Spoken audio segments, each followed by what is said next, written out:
Thanks for coming.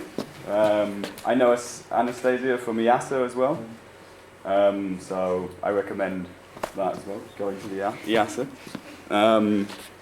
Me and John worked together in London. We just graduated last year, so we're not experts, expert lecturers. And yeah. Джейк приветствует вас здесь, он говорит, что знаком с Анастасией по ИАСе, и он также, как она, рекомендует вам обязательно туда поехать. Он говорит о том, что они еще только недавно выпустились, в этом году, так что это их один из первых проектов. Okay, so I'm going to present my final year thesis project, which was done last year between February and June. It was a result of work completed on exchange in Berlin, and then I returned to Glasgow to take my research and make a final project. So this is the result. Вот этот проект является его дипломным проектом, который он выполнял с зимы до весны прошлого года, и он выполнял его в Берлине, где был по обмену. Okay.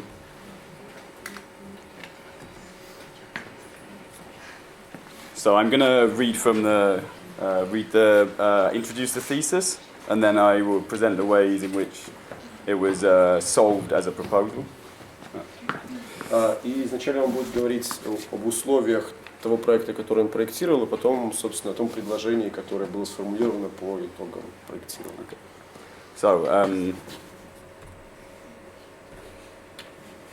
So since Die Wende, which is the reunification, a reunified German state has emerged, and over the past 25 years, a complex process of reflection and integration has taken place. In Berlin, this process has especially exaggerated as a city divided between two opposite ideologies has attempted to knit back together the void left by the wall, the Berlin Wall, on the ground, and the wall in the mind. Со времени объединения Германии на протяжении 25 лет шел интенсивный процесс объединения. В особенности интенсивно он происходил на территории Берлина, города, который был разделен пополам, разделен как физически, так и идеологически, и на протяжении 25 лет происходили попытки заполнить как идеологическую, так и физическую пустоту между двумя разными половинами Берлина. The Berlin district of Lichtenberg, where this is located, could be categorized as the characteristic example of the failures of East German planning. The retention of pre-war housing stock and unintegrated with massive Plattenbau, slab blocks, penetrated by the urban cavern of the Frankfurter Allee. And since the wall, there has been a population flight of educated people to the west, poorly executed land speculation and building, and a weak jobs market has led to a lack of social mobility, coupled with high levels of immigrant population living in the housing stock. И район Лихтенберг, в котором, собственно, и был объектом проектирования Джейка, является одним из типичных примеров проблемных районов, построенных в Восточной Германии, сочетающих в себе такие характерные проблемы, как крупномасштабное крупнопанельное градостроительство, в том числе разрезанный пополам очень широкой улицей Франкфуртер Аллея. И со времени объединения Берлина и Германии этот район очень быстро пришел в упадок, многие образованные люди покинули его, и положение района на рынке недвижимости значительно ухудшилось. Okay, so to conclude, and then we move more visually. So with all of this in mind, an architectural intervention, which I called the Freiraum Bezirk aus Besserungswerk, which in English is free space district repair facility. This will attempt to create and facilitate an architecture and place that is constantly inhabited, consolidated and expanded, a free space governed with the people, for the people, by the people. И имея в виду описанные проблемы, я думаю, нам достаточно понятны, сутью и целью предложения, которое спроектировал Джейк, которое называлось свободное, открытое пространство для жителей. Идея была в том, чтобы создать какое-то пространство, которое бы управлялось самими жителями района, которое было бы постоянно наполнено жизнью и постоянно активно. Okay. So here you can see some of the thinking and inspiration for this project. There is a project by Freiraum in Berlin in 1987. He proposed building platforms in the park, and then there would be a number of people who would inhabit this platform in different ways through architecture. Ну вот здесь на экране вы видите несколько проектов, которые стали вдохновением для диплома Джейка. Один из них это проект Фрайотта, он здесь в середине. Идея была в том, чтобы строить такие вот платформы, которые будут потом населяться людьми, и вот на таких платформах, собственно, и организовывать жилье. We also have the Christiania in Copenhagen, and another kind of larger manifestation of this is the Torre David in Venezuela, which is an abandoned tower, which has been occupied as a favela over time. Двумя другими объектами, которые стали вдохновением, был, во-первых, район Христиане в Копенгагене, в Дании, я думаю, вы знаете какой-то район, вот, и другим, более крупномасштабным, похожим по структуре на Лихтенберг, является здание Торре Давид в Каракасе. Это, по сути, вертикальная фавелла, здание, которое не было достроено и, в результате, заброшено, а потом населено бедняками. Okay. So I have a political and social response, and then I have an architectural response to that. Вот, и в принципе, как бы проект Джейка является ответом на эти проблемы как в отношении социополитического аспекта проблемы, так и с точки зрения архитектурного взгляда на ситуацию. Okay, so we start with the ideas of the right to the city and the gradual erosion of in neoliberal societies of people owning the city and it being gradually owned by private companies and land developers. And this, the reason to cite this in this area of Lichtenberg is the land price is very low, so it's almost a place for an experimental project. Вот. И одной из основных идей, которые брал за основу Джейк, является идея права на город и конкретно ее приложение в условиях неолиберальной экономики, когда фактически люди теряют право на город и оно переходит к каким-то коммерческим, скажем так, организациям. И в этом смысле Лихтенберг является интересной ситуацией, потому что из-за его непрестижности стоимость земли в этом районе очень-очень низкая. И поэтому он является хорошим полем для экспериментов. Okay, so this is there's an idea of building space based on the three core elements of the work, the state, and the society, and an alternative way to conceive urban space with community involvement. Вот, ну и есть, значит, он описывает то, каким образом пространство было создано в Лихтенберге до того. Это объединение трех основных действующих сторон, это работа, государства и общества, тогда как есть еще другая сторона проектирования, когда в большей степени работа происходит с сообществом на месте. So I think hopefully the diagrams can communicate some of this.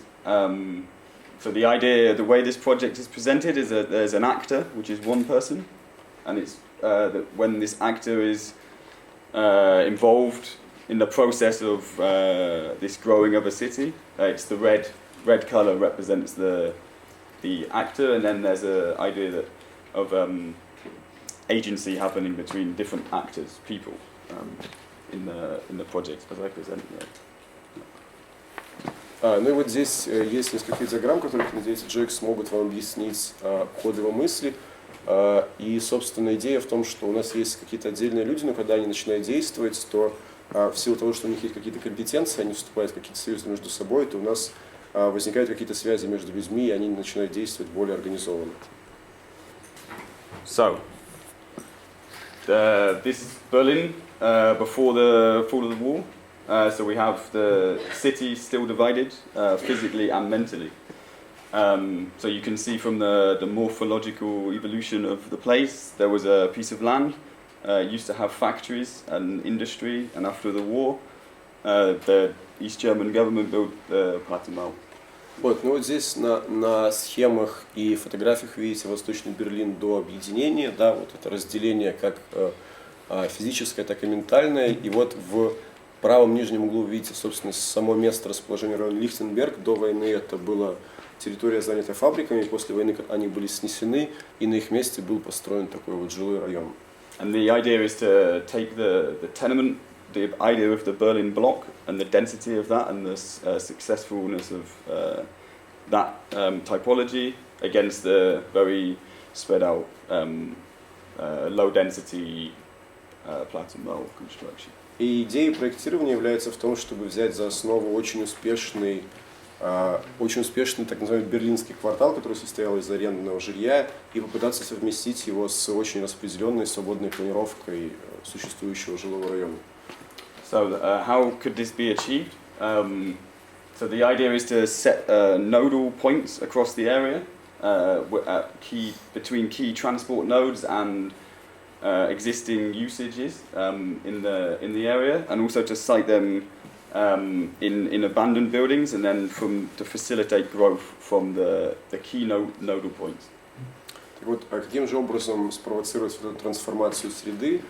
Идея Джека заключается в том, чтобы распределить по району некоторое количество узловых точек, расположенных между транспортными узлами и точками притяжения, расположить их, например, в заброшенных зданиях и постараться сделать так, чтобы эти узловые точки стали точками роста и трансформации. So we have a promotion of a polycentric distributed network of power and uses against a centralized, and the idea is to reject tabula rasa, like the destroying what's there and starting again, but actually as a process of addition you end up with a much more complex and better place. Таким образом, целью является создание многоядерной системы общественных центров, то есть отказаться от какой-то иерархической концентрации в районе. Это первая мысль. А вторая мысль заключается в том, чтобы отказаться от подхода к проектированию, как когда ты начинаешь с табула раса, то есть чистого листа, а попытаться внедрить новое в уже существующее, таким образом получить нечто гораздо более сложное и интересное, чем, скажем так, уничтожая то, что было в начале.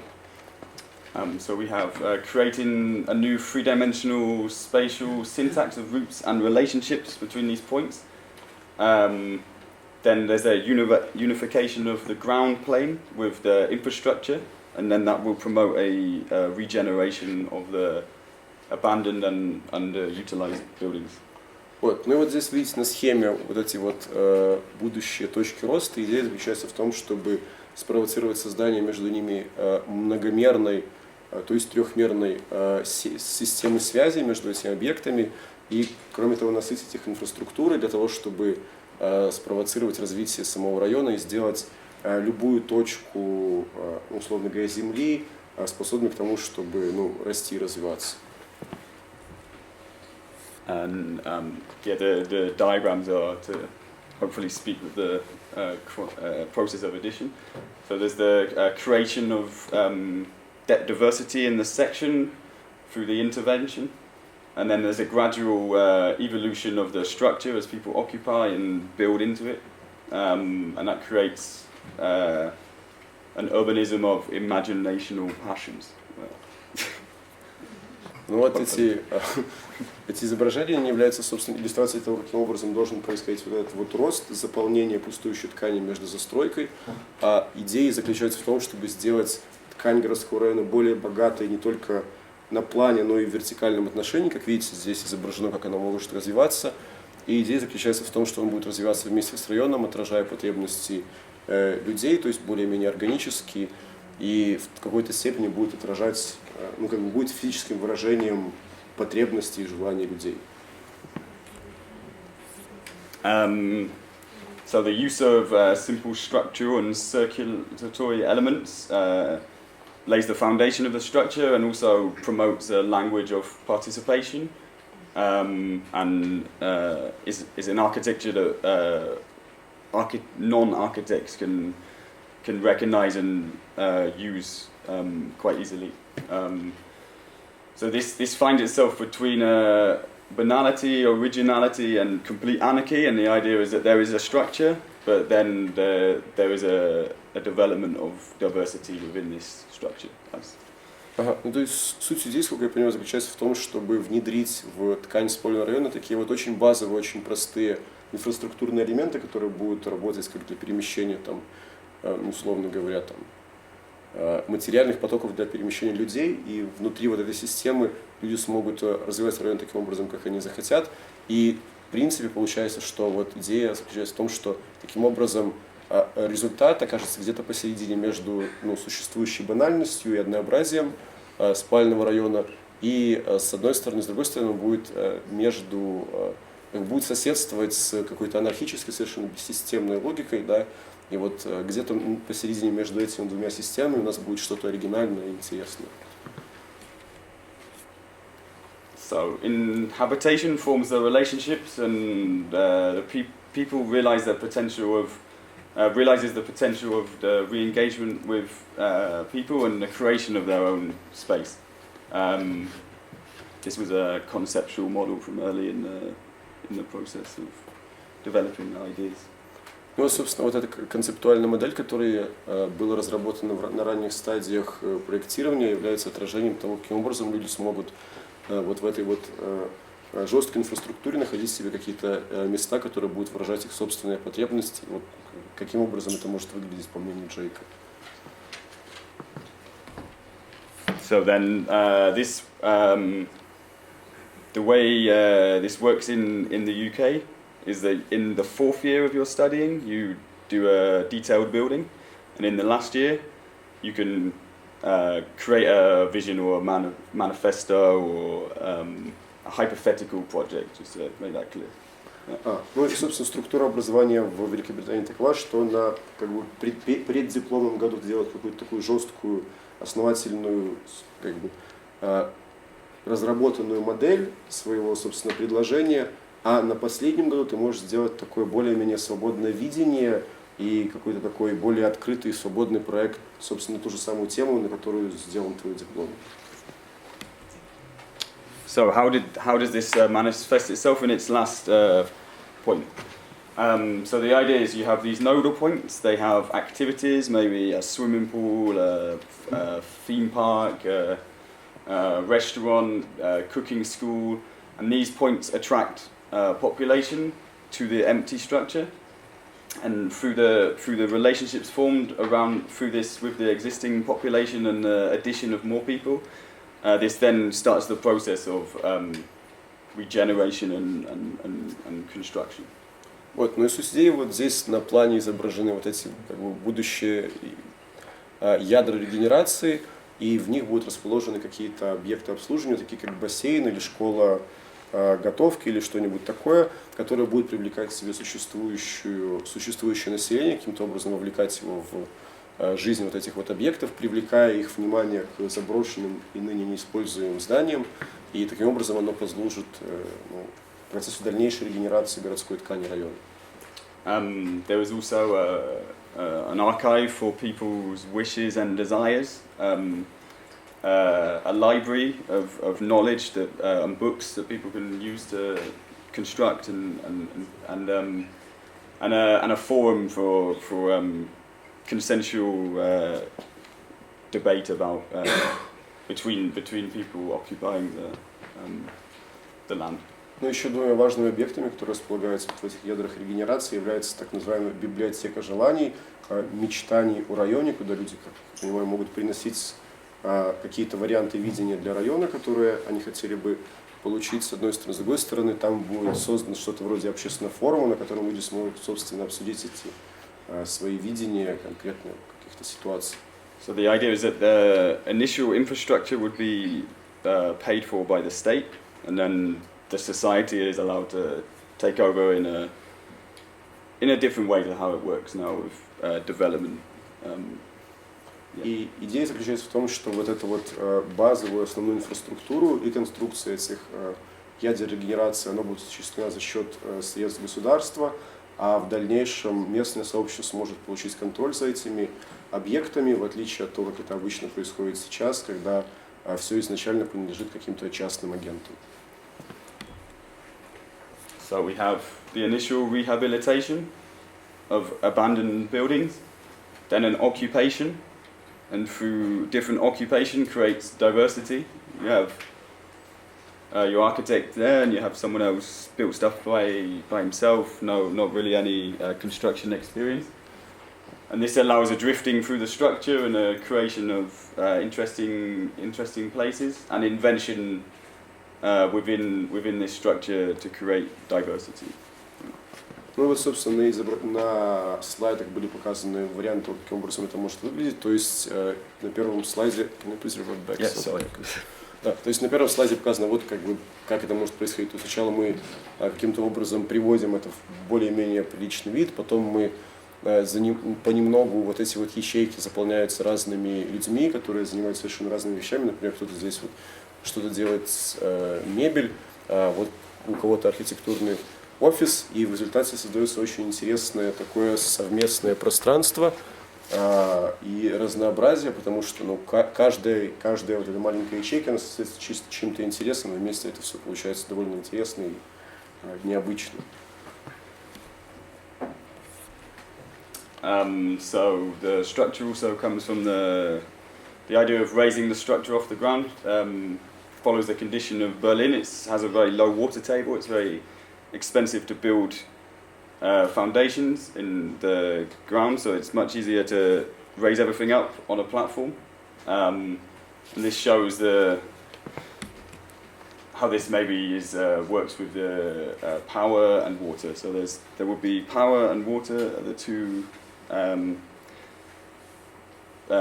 considerations from the start, and then as people add things, and these are expanded over time. Ну и вот здесь на двух слайдах было показано, каким образом решается конструктивная сторона вопроса. То есть ситуация в Берлине такова, что там очень высокий уровень грунтовых вод, поэтому строить в землю там очень дорого, там дорого строить фундаменты для зданий, поэтому гораздо проще поднять ваш объект над землей. И, собственно, вот на двух слайдах продемонстрировано, как это можно сделать. Вот. Ну и кроме того, показано было, каким образом проект может развиваться со временем, то есть по мере изменения его потребностей в электроэнергии и воде.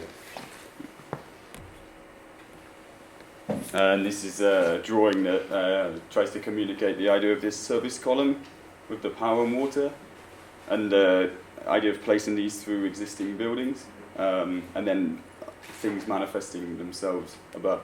There's also signifiers placed, so people can attach stuff quite easily with a hammer or a drill, and then this starts this process of construction. So it's obvious for anyone to occupy the structure. Ну вот, а здесь на этом рисунке изображено, каким образом это может работать. Вот видите в середине такую мощную обслуживающую колонну, в которой располагается инфраструктура подачи воды и электрической энергии. И это такая мощная колонна, которая может проходить прямо через какое-то существующее здание. И показано, каким образом эта колонна может в дальнейшем обрастать какими-то новыми зданиями, которые появляются по мере развития самого района. И очень важно, что сама колонна, ее интерфейс должен быть максимально дружелюбным, то есть там должны быть показаны места, такие врубки, куда ты можешь подключаться к сети, и к которым ты можешь в том числе подключать свое здание, то есть использовать колонну как несущий элемент в том числе. So that's another drawing. Over time, this structure is gradually inhabited, and that creates a diversity and a human scale to the place. Со временем этот объект развивается, наполняется какими-то новыми смыслами и придает месту человеческий масштаб и разнообразие, интерес. So then this is presented as a story in the last few slides of an actor. И, в общем-то, на последних 3 слайдах вот этот процесс развития изложен в виде слайдов, представлен со стороны какого-то действующего лица, которое участвует в этом развитии. So this is represented by the guy with the red hat. So he sees the structure and is met by intrigue and wants to discover more. Ну и вот, собственно, первый слайд показывает, вот, собственно, того, с чьей точки зрения мы все это будем видеть. Это вот этот вот парень в красной шапки, и вот он видит вот эту конструкцию из окна поезда, и ему становится интересно, что же это такое. So there's initial starting of the process. Вот это, каким образом это может выглядеть на самых начальных стадиях процесса. And then the participation and exchange of ideas between people begins as more and more things start to happen in the place. So there's a real strong idea of sharing ideas between people and collaborating as a positive message. Ну и в дальнейшем, по мере развития процесса, происходит такая активная партиципация между разными жителями, которые что-то делают в районе, и очень важным моментом является обмен идеями между ними. Вот, то есть таким образом это является одной из таких самых ключевых точек всего проекта, это обмен между своими жителями района. So the structure is growing. Вот на этом слайде показано, как конструкция растет. Culture and cultural stimulation, clubs and galleries and shops and things start to appear as there's a demand from more people, and this actor meets another actor partner in the place. Ну, это и по мере развития вот этого вот объекта возникает потребность в каких-то культурных объектах, таких, например, как галереи, выставочные залы, музеи. И вот на этом слайде показано, как наш товарищ в красной шапке видит, приходит в это место и находит себе какие-то новые идеи, находит себе каких-то партнеров в своих проектах тоже. So this is a plan drawing of the idea of this kind of urban wasteland, and then things start happening. Ну вот на этом плане показано, как вот такой вот выжженной земле в пустоте понемногу начинают возникать какие-то новые объекты, и ситуация начинает меняться. So I think this, for me, is an important phrase. Like, a city is not a company, and this is going against the idea of land speculation and large-scale property development. So yeah, the actors now together decide to occupy and live in the structure. Ну вот это, я так понимаю, итоговый слайд. На картинке изображен такой, так сказать, девиз, собственно, всего проекта. Город не является предприятием, не является заводом, и в этом смысле это является таким ответом на существующую ситуацию, когда развитие города определяется во многом за счет спекуляций на цен на землю, и город развивается, собственно, в основном в руках каких-то крупных застройщиков. И на этом слайде показано, как наш герой, собственно, находит себе подружку и решает остаться в этом месте навсегда. So this is maybe there's a swimming pool or a theme park. So there's really the idea of fun and enjoying life in this manifest. Ну и вот, собственно, вот этот конкретный элемент, который вырос между домами, здесь, возможно, находится бассейн или какой-то тематический парк, и вот это такая очень присутствующая в своем проекте идея развлечения, идея веселья, которая должна проявляться во всех. So it's a critique of some of the Corbusian ways of planning cities, and it's the opposite to that. Вот. Ну и таким образом, в некотором роде проект является критикой корбюзианского подхода к развитию городов, к их проектированию. So yeah, this is maybe in the swimming pool. Weekends are spent enjoying life and involving themselves in further acting. Ну вот это и как бы на этом слайде показано, каким образом он ему проводить свои свободное время, выходные. And the structure really now is occupied and people have arrived. Yeah. Ну и вот, собственно, вот на последних слайдах было показано, как бы это все выглядело, когда объект уже в полную силу был развит и занят людьми. Yeah, and this is the last image. I mean, these actors have a child, maybe, or not, I don't know, but this is a camera obscura, could be a camera obscura, and there's it's a romantic idea. Ну и вот тут последний слайд, он такой как бы романтический. Здесь у нас показан наш герой и его подружка, и у них есть ребенок, возможно, у них есть, возможно, нету. Вот, и как бы это такая фотография с камеры обскуры, взгляд на их жизнь. Романтический месседж в конце. Okay. Yeah.